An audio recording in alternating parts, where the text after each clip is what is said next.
નમસ્કાર, શો ટાઈમમાં આપનું સ્વાગત છે. સ્થાનિક સ્વરાજ્યની ચૂંટણીઓ જાહેર થવાની ઘડીઓ ગણાઈ રહી છે, ત્યારે રાજકીય પક્ષોએ ચૂંટણીલક્ષી તૈયારીઓ શરૂ કરી દીધી છે.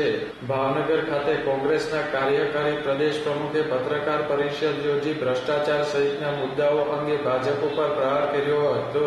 સર્કિટ હાઉસ ખાતે યોજાયેલ પત્રકાર પરિષદમાં ગુજરાત પ્રદેશ કોંગ્રેસના કાર્યકારી પ્રમુખ ઋત્વિકભાઈ મકવાણાએ ભાજપની ભ્રષ્ટાચારી નીતિને ઉજાગર કરી હતી. ટૂંક સમયની અંદર સ્થાનિક સ્વરાજ્યની ચૂંટણીઓ જાહેર થનાર છે.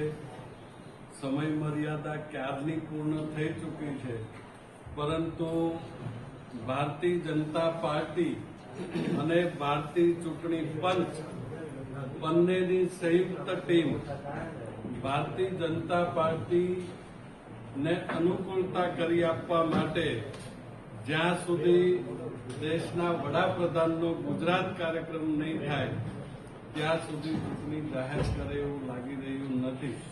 પરંતુ કોંગ્રેસ પક્ષ સ્થાનિક સ્વરાજ્યની ચૂંટણીઓ માટે સજ્જ છે.